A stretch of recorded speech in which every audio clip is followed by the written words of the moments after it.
Assalamualaikum warahmatullahi wabarakatuh. Alhamdulillah, alhamdulillahi rabbil alamin. Assalatu wassalamu ala asrafil anbiya'i wal mursalin, sayyidina wa maulana Muhammadin. Ashhadu an la ilaha illallahul malikul haqqul mubin, wa ashhadu anna Muhammadan abduhu wa rasuluhu was-sadiqul wa'dal amin. Allahumma salli wa sallim wa barik wa karim azanul nabil karim, idinil lazi min jamalika wa innal lazi min jalalika wa innahu min kitabika. Wa tahirin wal mujahidina amma ba'du. Ibadullah, bersyukur kita kepada Allah dengan mengucapkan alhamdulillahirabbil alamin atas segala limpahan karunia, rahmah dan hidayahnya, serta dengan izinnya juga kita dapat menjalankan amanahnya, beramal dan beribadah zahir batin dunia dan akhirat. Bersalam kita tidak akan pernah kita lupakan. Marilah sama-sama kita sampaikan kepada junjungan kita Nabi Allah, Nabiul Akhiruz Zaman, Rasulullah Muhammad sallallahu alaihi wasallam. Atasnya kalimahnya kita kalamkan dengan membacakan Allahumma sholli ala sayyidina Muhammad wa ala alihi sayyidina Muhammad wa tahirin wal mujahidina amma ba'du. Qala Allah Ta'ala wal Qur'anil Karim, bismillahirrahmanirrahim, allazina hum ala salatihim dha'imun. Sadaqallahul azim. Insyaallah bertemu lagi dengan saya Guru Mursyid Syekh Nur Muhammad Buya Irwan Maulana Al-Khalidi, Sumatera Barat, dalam makom Majelis Zikir Ma'rifatullah Jakarta, di dalam naungan Yayasan Islam Hidayatul Mubarakah Indonesia. Tentunya dalam tayangan syiar kita YouTube Buya Pasaman Timur, kupas tuntas berbagi ilmu dan wawasan demi meningkatkan iman dan takwa kita kepada Allah, tentunya menuju sebuah kebenaran. Kebenaran tertinggi di dalam Islam adalah bidahlihi marifatul haqqil ilmi. Yaitu orang, Allah katakan dalilku adalah sebuah kebenaran daripada sebuah ilmu. InsyaAllah dalam masa dan waktu pertemuan yang kita muliakan ini, saya akan berbagi wawasan dan mengajak kita berpikir dengan hati nurani yang paling dalam tentang yang dikatakan dengan sebuah bahasa yang sering disampaikan oleh di kalangan umat-umat Islam, orang yang kalangan orang banyak sering mengatakan adanya sholat do'im. Jadi memang dalam Al-Quran surat Al-Ma'arij ayat 23 itu mengatakan ada. Tapi yang dikatakan do'imun ini, ya, Allah katakan dalam surat Al-Ma'arij ayat 23, A'udzubillahi minasyaitonirrajim, bismillahirrahmanirrahim. Allazina hum ala salatihim dha'imun. Ya, yang mereka itu tetap mengerjakan salat, tetap mengerjakan salat. Nah, ini suatu hal yang harus kita sebuah tajuk yang kita pikirkan. Tetap menjalankan sholat. Tapi dari kodrat hijaiyah tersebut itu tuntutannya sangat tinggi para hadirin, para jemaah dimanapun berada, kaum muslimin dan muslimat. Dilihat dari sisi hijaiyahnya, tuntutan dari surat Al-Ma'arij 23 itu adalah do'imun. Nah, jangan salah ya. Tidak kita hanya membaca ke jalan makom amaliyahnya, tapi berpikirlah bagaimana kita meningkatkan pengetahuan pembacaan itu dengan makom ibadahnya. Tentunya dengan berkauli. Lebur ayat menjadi kauli. Kauli ini adalah makna yang tersirat sesuai dengan kodrat ayat tersebut, yaitu kodrat kauli. Jadi dalam kita menjalankan do'im tadi, itu banyak hal-hal yang harus dipastikan terlebih dahulu.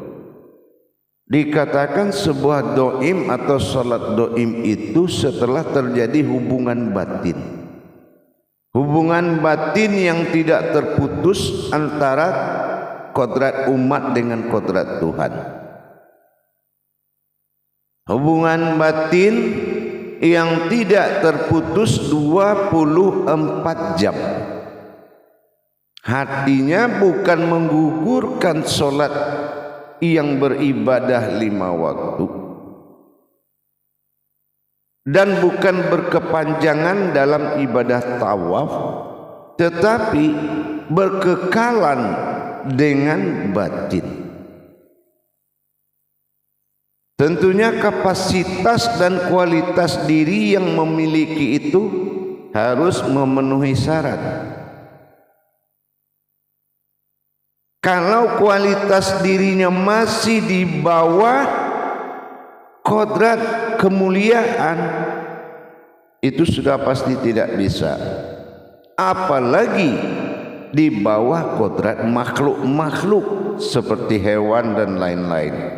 Martabatnya maksudnya, karena manusia itu punya 7 martabat dan 9 martabat Allah.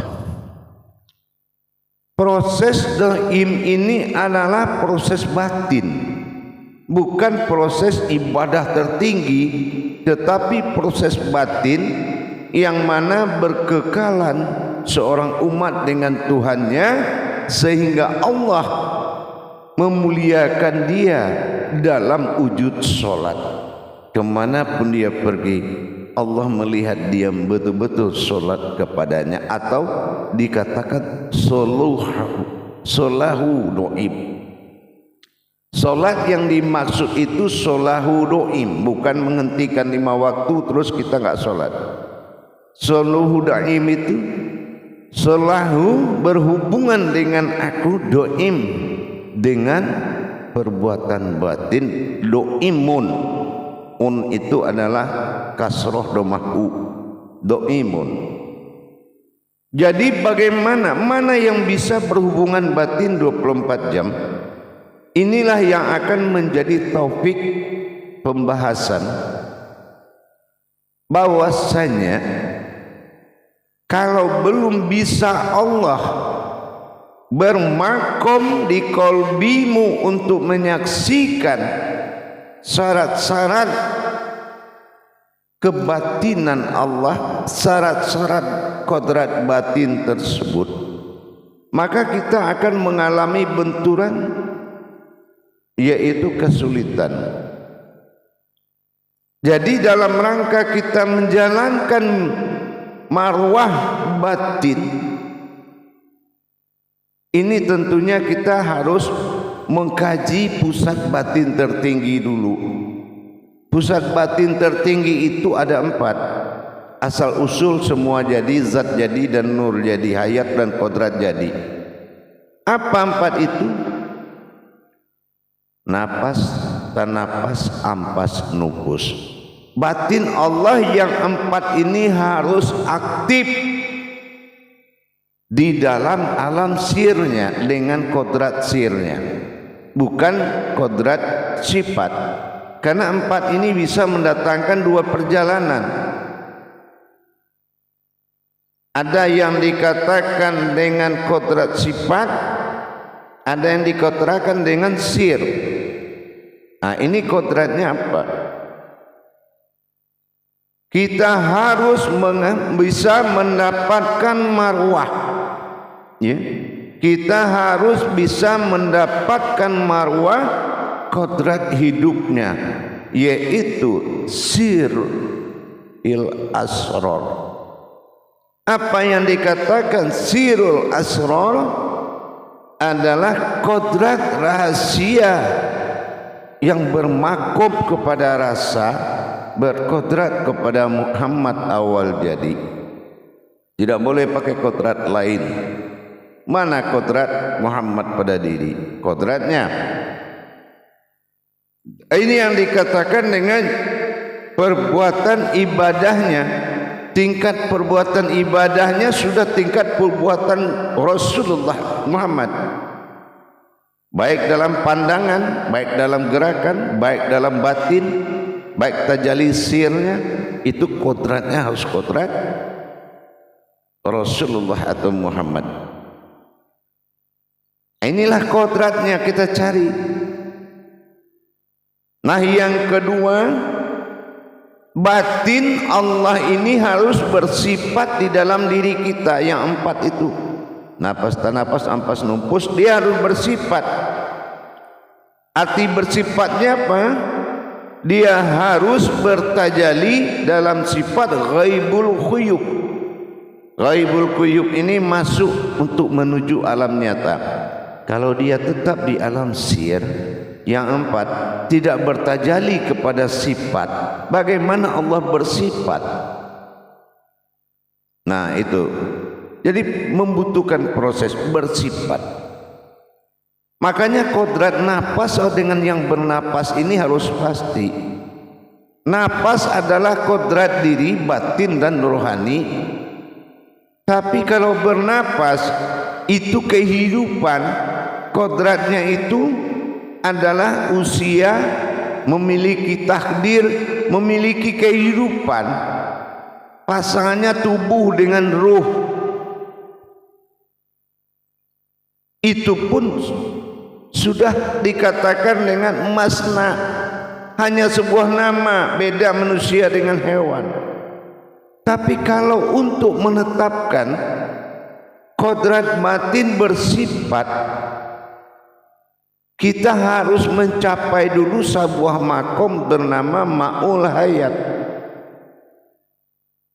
Kalau untuk mendapatkan salatul naim, kita harus mendapatkan dulu derajat ma'ul hayat. Ma'ul hayat itu semuanya menjadi sumbernya, hidupnya itu, induk kehidupan itu ada sudah hidup di diri kita. Apapun yang kita tatap di dunia ini, sumber tertinggi hidupnya itu aktifnya batin Allah dan bersifat batin Allah pada diri. Disitulah kita baru bisa mendapatkan doimun, bertajalinya batin Allah itu. Nah, untuk itu ini yang dikatakan bahwasanya bertajalinya batin Allah bersifat kepada sifatnya,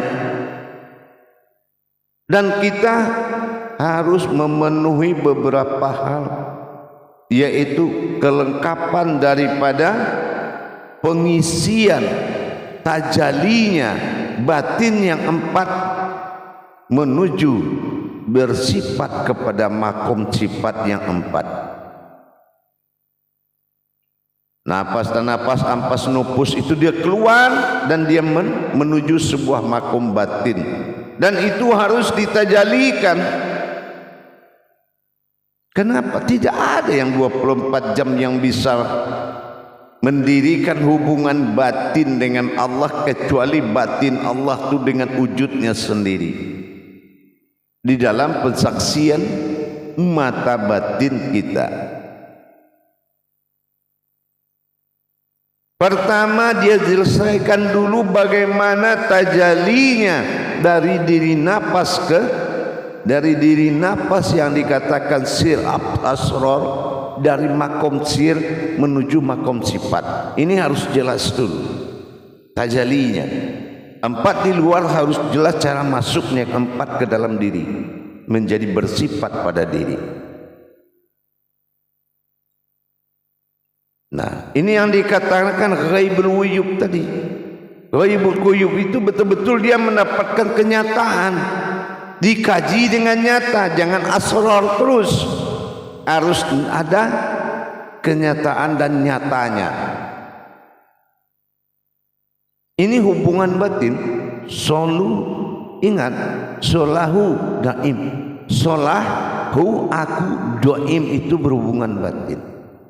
Telah berhubungan batin aku dengan batinku sendiri. Ini yang disiapkan. Telah berhubungan batin aku dengan batinku sendiri.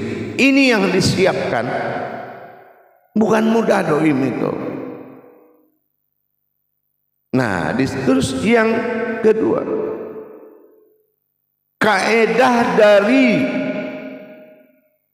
wujud nur-nur dalam batin kita itu harus hayat. Makom-makom nur yang ada dalam diri itu harus hayat dulu, hidup, menunggu kodratnya dipasangkan. Dan kita memiliki keyakinan tingkat khawas fil khawas. Apa yang dikatakan khawal fil khawas? Pecah, bisa melihat yang banyak itu satu dan melihat yang satu itu banyak. Dan kemampuan khawas fil khawas ini yang membuat suatu persyaratan solat doim itu. Apa persyaratan solat doim? Sudul wahdah fil kasroh, sudul kasroh fil wahdah. Bisa melihat kepada yang banyak itu satu dan melihat yang satu itu banyak, dan melihat yang banyak itu satu. Itu kasroh fil wahdah. Seperti apa contohnya? Wajjahtu wajhiya lillazi fataras samawati. Itu kan batin. Wajah-wajah Allah itu yang dikatakan batin dalam makom mukhalifatuhu lil hawadis. Allah menjadikan semuanya itu berbeda, tidak ada yang sama.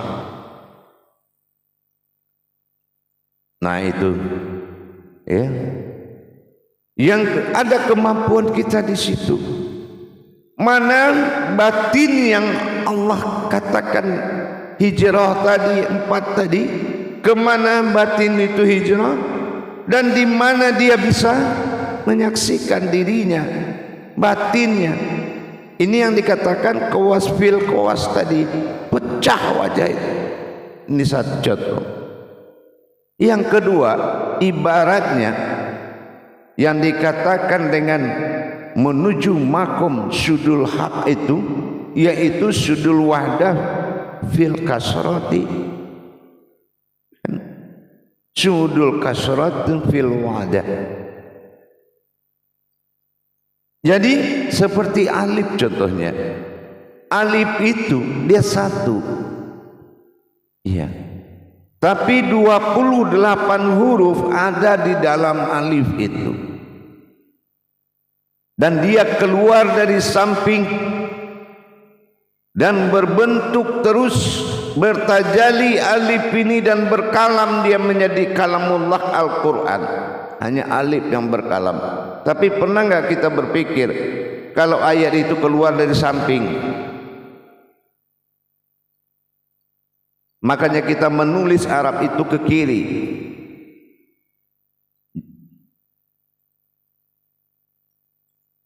Setelah dia wujud berdiri, dia bertajali membentuk dirinya dengan apa yang dia katakan. Dia berkalam-kalam sebanyak itu dengan dia keluar. Berarti apa? Itu yang dikatakan sudul wa'ada fil kasrah. Kita melihat dia satu tapi banyak dia. Itu alapa, menyatukan menjadi satu, itu alif. Yang dia satukan apa? 30 juz itu dia satukan. Maka dia 28. Karena hadir yang menyatukan, dia akan 29. Sekarang dia 29 belum apa 28. Nah, sama. Kalau kamu merasa kita ini masih melihat orang dengan orang, berarti batin itu belum hidup. Doimun itu belum bisa. Karena itu ada tajalinya, cara memperjalankan perpindahan dari makom sirul asrar ke makom ghaibul ghuyub, atau dari makom sir ke makom sifat, dan bertajali sehingga dia kemanapun pergi dia melihat batinnya sendiri dan dia beradaptasi dengan batinnya sendiri. Itu yang tidak terputus 24 jam. Itu yang dikatakan solahu, berhubungan denganku, doimun. Al-Majrid 23. Dengan batinku, aku telah berhubungan dengan batinku. Maka yang siapa yang bisa menghubungkan berarti dia telah mendapatkan solatnya. Solat yang lain pun bisa kita dapati. Yang 5 waktu bisa Allah buka. 24 jalan makom. Tawaf kemanapun kita pergi, seperti tawaf jalan kaki kemanapun. Tapi Allah lihat itu tawaf. Sallu ala min tawaf. Ini yang akan selalu menjadi hubungan batin yang tidak terputus. Bagaimana bisa terputus? Keluar rumah ada ketemu orang. Keluar rumah sudah ketemu orang. Tapi bukan orang lagi. Siratul lazi. Tersiratlah sifat orang. An'am barulah mewujud ta'ala Tuhan ihim yang berupa diri. Itulah kodrat sifat tadi. Tentu kita harus, dengan ini kita harus mempersiapkan rukun-rukun batin. Apa rukun batin? Lenyap akal ke dalam jiwa, jiwa lenyap ke dalam batin, dalam ruh, nyawa, nyawa lenyap ke dalam batin. Artinya apa? Akal sudah tidak dipakai, lenyap akal ke dalam jiwa. Jiwa itu kehidupan, hidup, dan lenyapnya jiwa ke dalam batin. Jadi tidak bisa kita melakukan doim itu jamaah dengan hanya sebuah iktikat keyakinan dan ma'rifat, tetapi menyatakan betul-betul tauhid, tafrid dan tajrid. Kata syahadat itu rumus filter. Tauhid nyata berhubungan, tafrid benar-benar mengalami, dan tajrid benar-benar merasakan. Syahadat menyatukan, sahadah langsung ahad menjadi satu. Dan akulah yang menyaksikan batinku sendiri dalam masa bentuk khawas fil khawas. Aku hanya menyaksikan batinku. Inilah yang dinamakan dengan sudul haq. Itulah yang dinamakan sudul haq menuju hakul doim. Sudul haq menuju hakul doim. Dan itu memiliki tingkatan tadi. Selesaikan tentang tajalli nafas dan hayatkan nur-nurnya Allah pada makom batin, dan siapkan ma'rifat khawas fil khawas, dan barulah mendapatkan sudul haq, yaitu sebuah kebenaran untuk bertajalli menuju hakul doim, yaitu diri batin melihat batin. Ini yang dinamakan ma'ul hayat.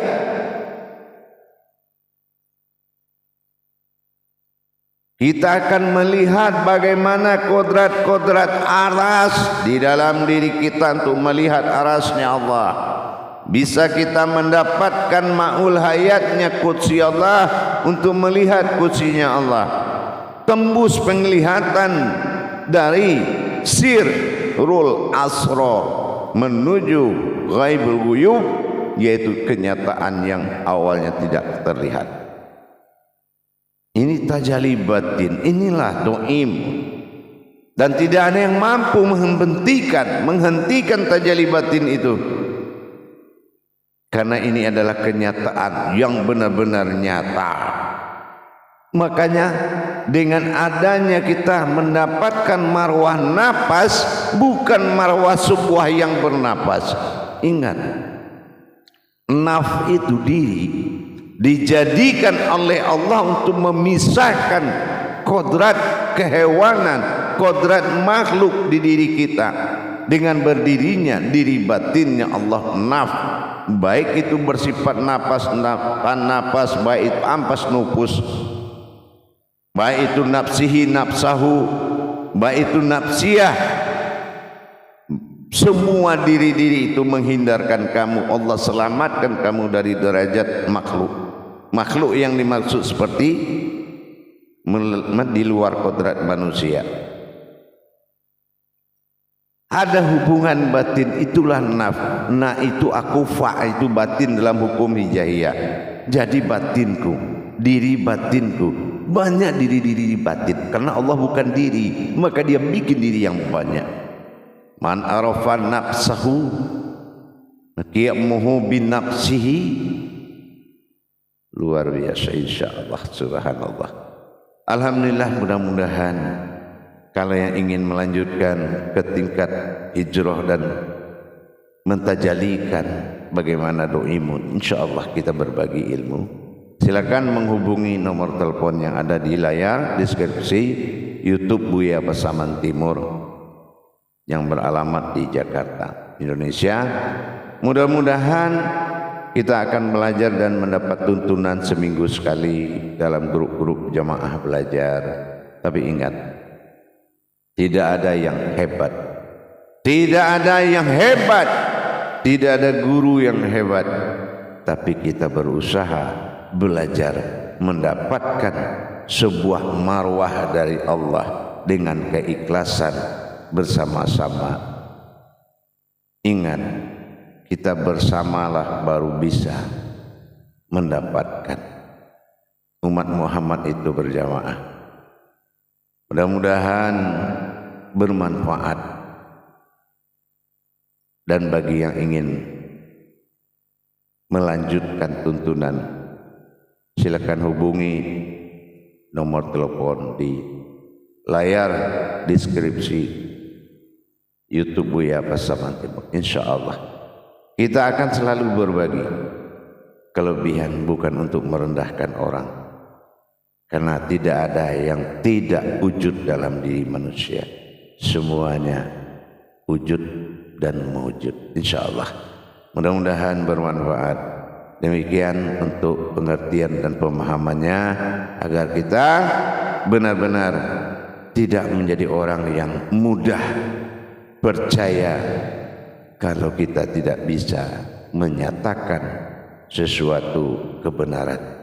Bidalihi marifatul haq fil ilmi. Dalilku adalah kebenaran daripada sebuah ilmu. InsyaAllah. Akhirul kalam. Wabillahi taufiq wal hidayah. Wassalamualaikum warahmatullahi wabarakatuh.